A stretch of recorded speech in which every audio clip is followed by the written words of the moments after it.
he was born actually in Portsmouth, Rhode Island. At the end, he was born in August 10th in Portsmouth, Rhode Island. And then his family moved to Fall River. Right. But they didn't declare his birth until they got to Fall River, you see? So we didn't have this, we've always had both of these towns coming up in terms of birth towns and his situation. But he had family. He had an uncle, I believe, in Brazil.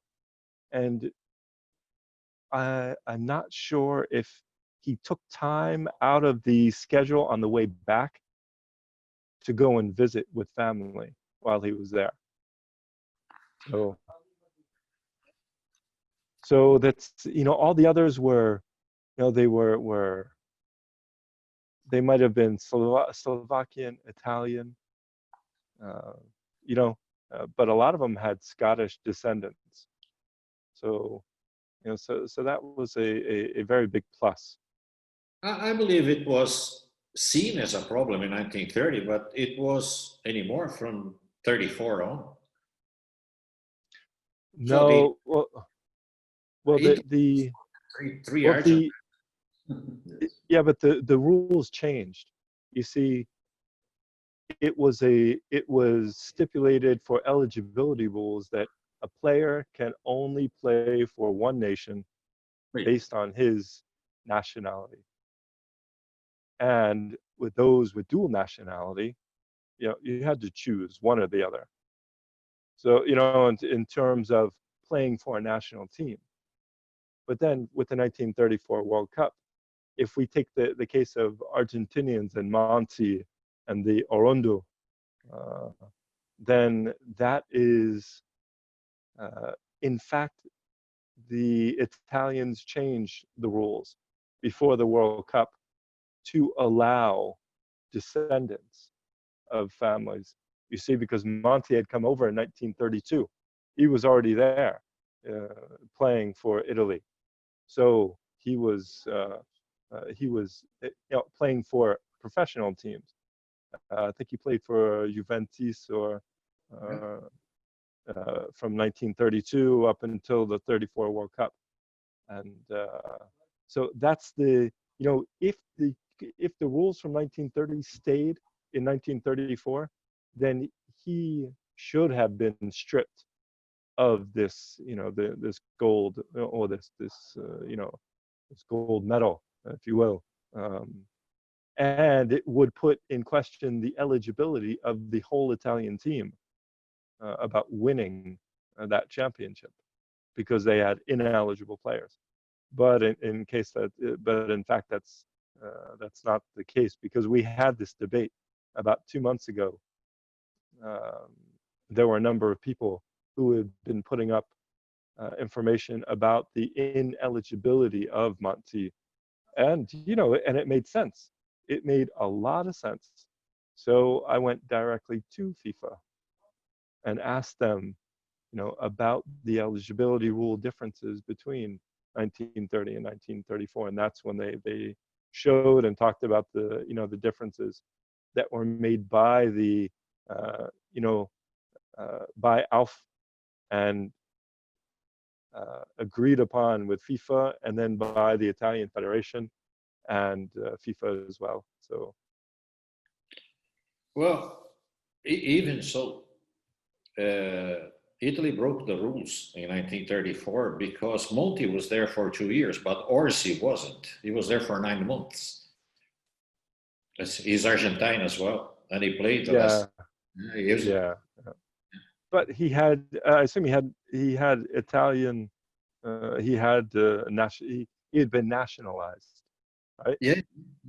Okay, so But he played for Argentina 9 months before the World Cup. That's that's quite delicate. It was very Mussolini. I have another. About. So you probably have the famous books of, right? I don't have it, but I have I would love to get one, but I don't have the physical copy yet. I have to. That's the game, US Paraguay. Yeah. Famous game. I love this book because in terms of iconography, it's wonderful. The pictures are wonderful. They are. They are. But in fact, they were terrible. It says Yes. here, scorers, Magui, 2 goals, and Flory, 1 goal. Scorers, okay? There's a box here. Then you go to the description, and it said, the first goal was scored by Patenot. The second one was scored by Gonçalves, and the third one by Patenot. So, you don't know what to think, because there was 4 different players listed to score 3 goals. And right. What we learned, Patenot scored all of them. So well, that was thankfully corroborated within a number of South American journals. The diagrams, there were specific diagrams that were put into the journals of that day, showing the trace of Patenot's goals and the time periods, but also from the interviews of players. My grandfather and Arnie Oliver were interviewed in 1986 at the National Soccer Hall of Fame, the first one up in Oneonta, New York, and they sat down with the director and talked, or even I think with my dad. He actually ran that interview, and they talked about just about the World Cup experience and the fact that Bert had scored those 3 goals. So, Bert always said that he scored the 3 goals, but of course there were no numbers on the back of the shirts, and it wasn't so easy to identify the players back then, especially in the conditions of the fields. So the conditions of the fields made it so muddy, and every single player evolved during that match with a muddy appearance, so it was not so easy to distinguish one player from another. So that was the information is so bad from 1930. There were some reporters in Montevideo, but also international agencies of information, UPI, Havas, and they do not agree. So the fact that we find something in a 1930 newspaper does not mean that it's true. You need to fight through sources and then wait for someone like your grandfather, Ernie Oliver, like 50 years after the fact to say, hey, guys, you wrote. Well, that was one of the great American Canadian soccer historians, Colin Jones.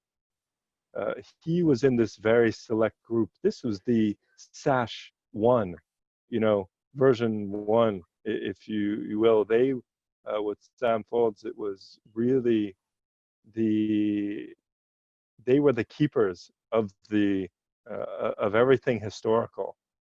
So with Roger Holloway and Colin Jones, they put together as much of a case, saying this is why we believe that the first hat trick needs to be investigated. So they delivered that to FIFA, and FIFA agreed to investigate it, and they corroborated. They said, okay, based on the evidence that you've shown, the numerous pieces of evidence and interviews, recorded interviews, audio interviews, they overturned that, from Stabile, who scored 2 days later the first hat. Well, he scored 2 days later a hat trick. So that's it's very special that you have people who are so dedicated and passionate about football, and they will go to all lengths necessary to make sure that justice is done if it's deserved, as they believe that it's deserved. So my hats are, Colin Joes is a dear family friend of ours, and when my father lived up in Oneonta, right next to the Hall of Fame, Roger Holloway and Colin Joes would stay with them for ages, because they would be digging into the archives, helping to organize it. My mother was the archive manager, so this was a family affair. I changed my story when I read about that story in the Hall of Fame. So there was a guy. He says he confirmed. You have to believe him, because you cannot believe the official album of 1930, because they are confusing information. So Yeah. I trust him. After the internet, I don't know anymore if I trust anyone, because every day there's a player who played in 19 something and with a story that you never heard before. And you read that twice and you say, what? So, like we probably talked about that when the famous game between England and Argentina in 1986, when Maradona scored with his hand. 2 years ago, Samson, who was in the anti-doping examination together with Maradona, he came on the internet and he said, oh, I wave with my hand showing Maradona. And he said, yes, yes. And his teammates said, come on, Samson, after 30 years, we were together all along and you never said that. Come on, you need 15 minutes of fame. And it's Right. happening. So I don't believe them anymore, but I believe your grandfather. I have one also comment about the third place match in 1930. Unfortunately, every time we look at the internet, there's a full table with goals scored and everything, who ended last place, who ended. The first World Cup was to choose the champion of the World Cup. And by doing that, we knew who the second place was, because it was in the final game. But only that, there was, unless you say something different, there wasn't anything on the rules of the World Cup about a third place game. No, and yeah, that's correct. But they had tried to schedule a third place match between Yugoslavia and the United States, but Yugoslavia protested because there was to be a Romanian referee, and they did not, they felt that the referee would not have been fair, and so that's what I understand. I don't have anything concrete to really back that up, but in terms of third place, the Yugoslavians say we deserve first place or third place because we lost to the eventual champions. Right.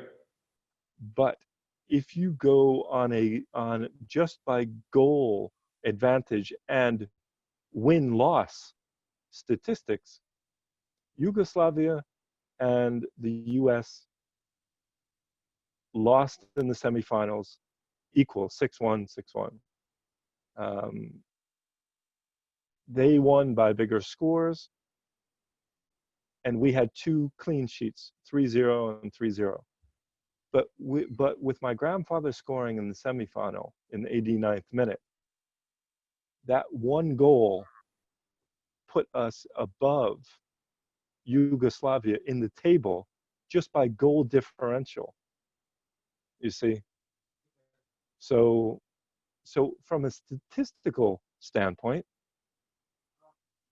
we deserve third place, and FIFA granted us third place.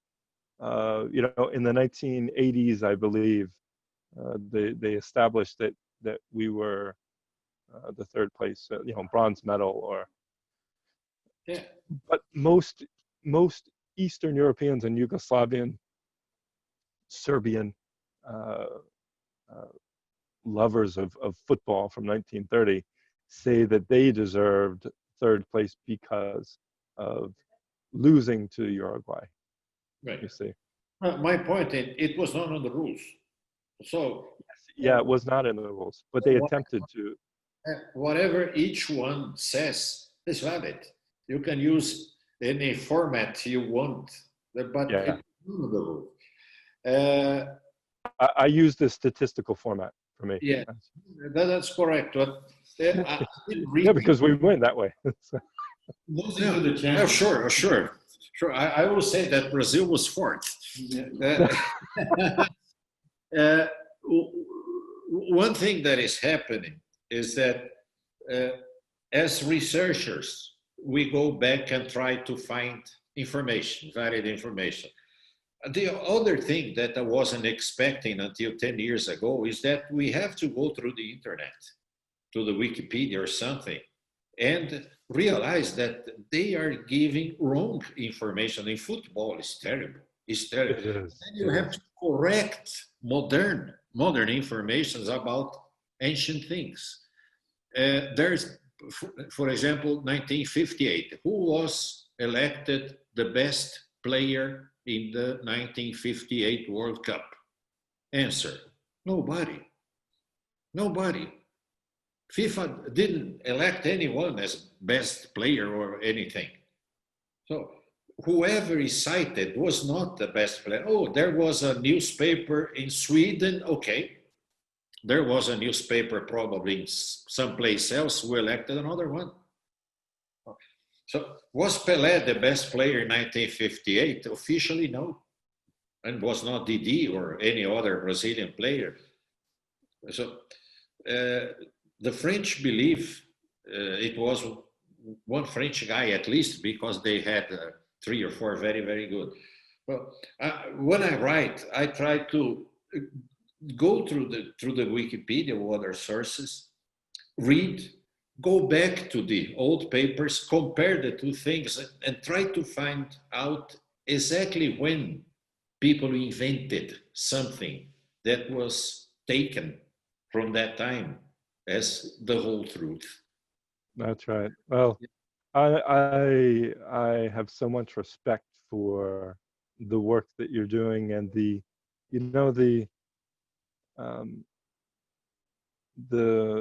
strict methods that you use in order to not just accept something that you see, that you read, but you dig deeper and farther, to say maybe you will eventually still agree with that, with what was written, but at least in your heart that you've dug deep enough to find out that yes, okay, that is right, or no, you know what, I found something different, and I know I know that people aren't going to be happy about it, but you know what, it's the truth. It's just because it goes against the grain, against the popular current.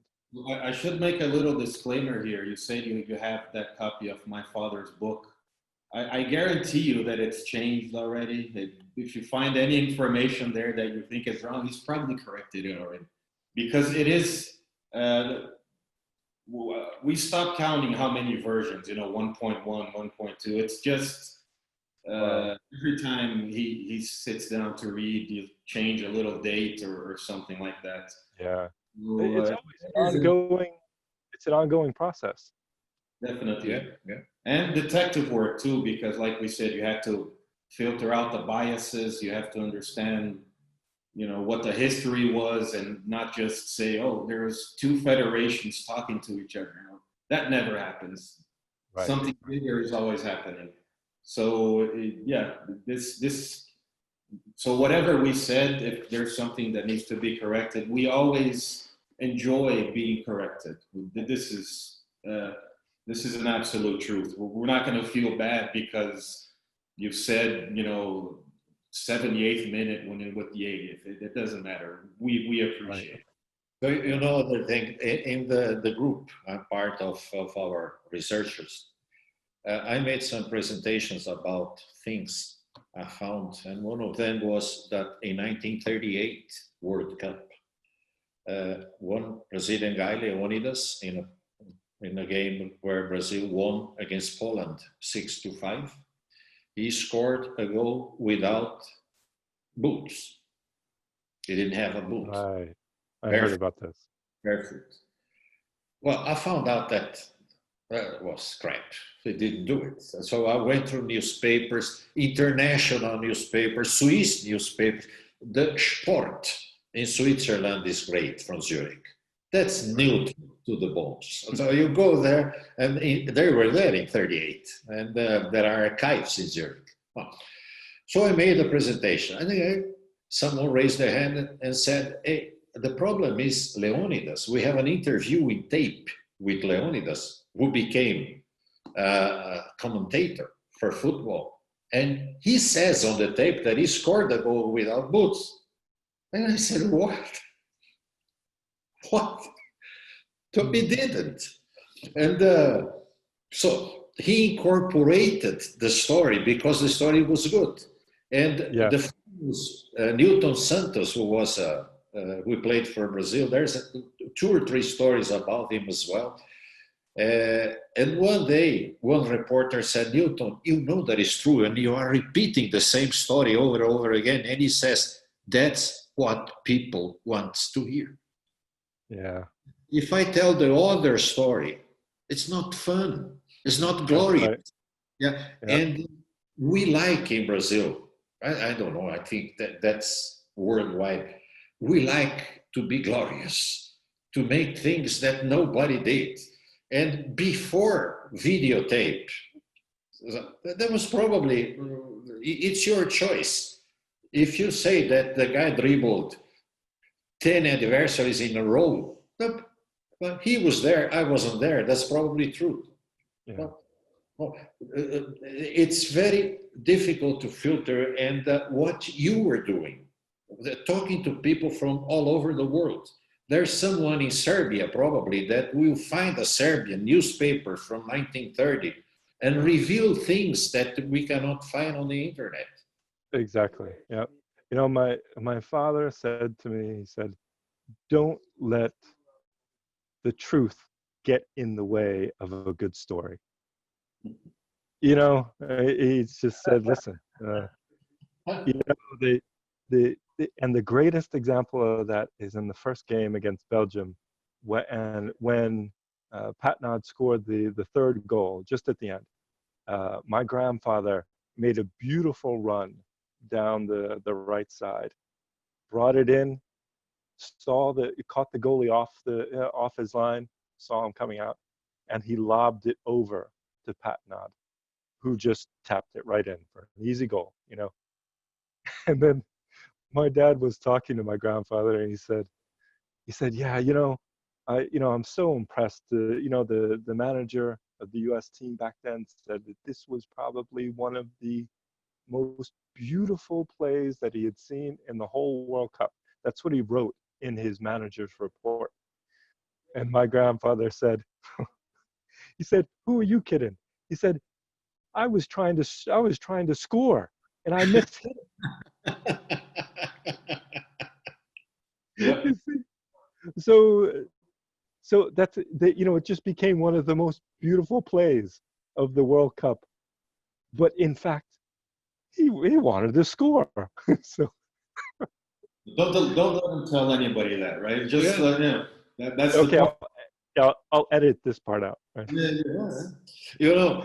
That's nothing to do with football, but when the Italian immigrants came to Brazil, and my family from the maternal side came together, so millions of them, one of the immigrants became the richest man in Brazil. It's called Matarazzo. He was he had billions and billions of dollars in 1920. And my family always said, my grandfather, so he came in the same ship as Matarazzo to Brazil. Oh, that's wonderful. Then I talked to other descendants of Italians, and I heard the story again. And the third guy said, my grandfather came together with Matarazzo. What a coincidence. So I went to investigate.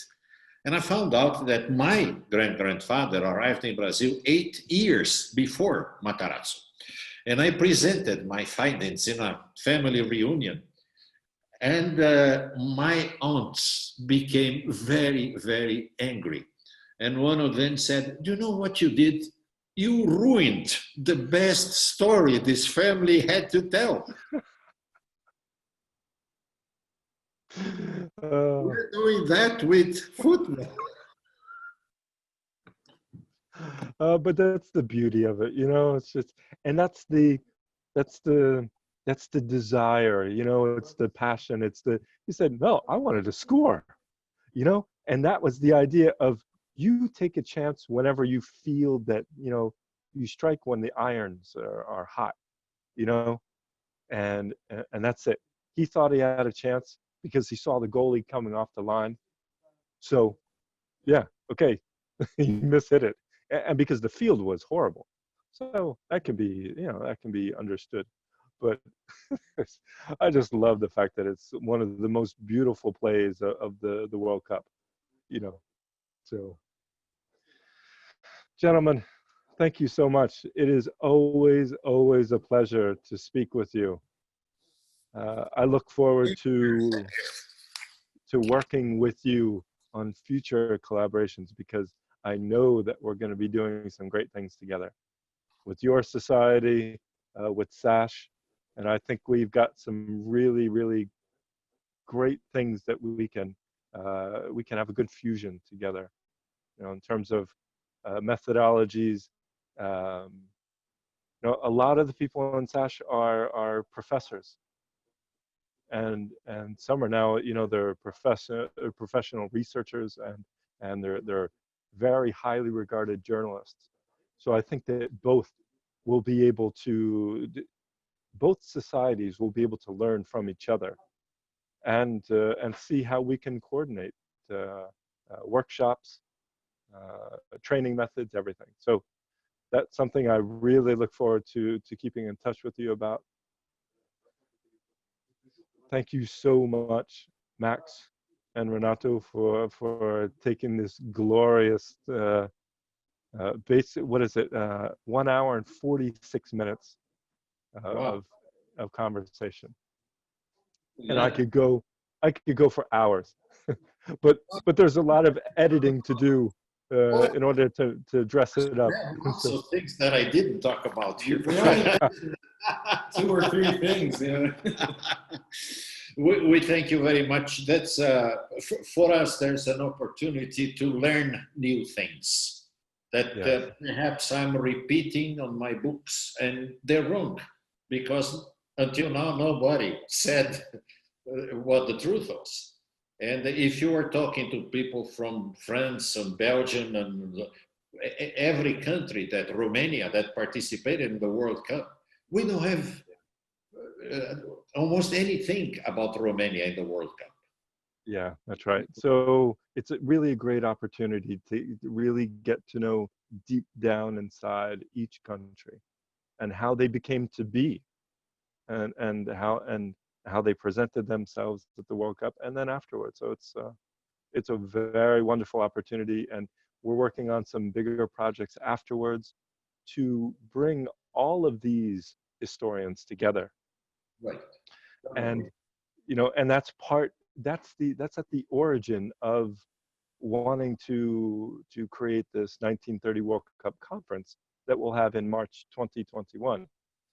You know, that was the original idea, is to just have groups like yourself, historians from Brazil, Argentina, Uruguay, Paraguay, Bolivia, Chile, you know, Mexico, US, everybody possible, in order to exchange, because we're being too selfish, or we're just we just don't have the opportunity to be in contact with one another.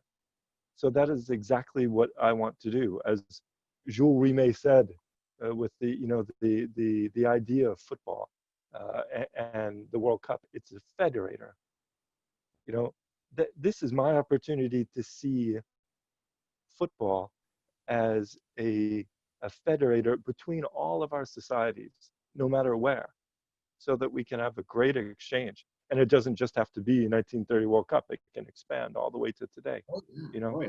So yeah, I mean, that's you would be foolish if you just stayed with one specific period, because the game is so beautiful and it's developed in such a great way. So, But most probably your work in 1930 will make people think about doing the same for all World Cups. we're a great group of people collaborating, and that's one thing that I really love. Nobody's selfish, and everybody just says, "Oh, hey, look what I came across," and they send it off to this person in England, this person in Switzerland, because they know that they'll benefit from it, and it's not about being selfish, and it's mine because I found it. So, I feed off of everybody else's work as well, and I get so energized when I have discussions with you guys, and when I have discussions with people from Argentina and Uruguay, and it's it just fills my heart with joy. So thank you again, gentlemen. And looking forward to whatever happens next. Okay, well, we'll keep in touch. Thank you so much. Okay. Enjoy your day. Also, thank you so much. Bye-bye. Okay. Bye-bye.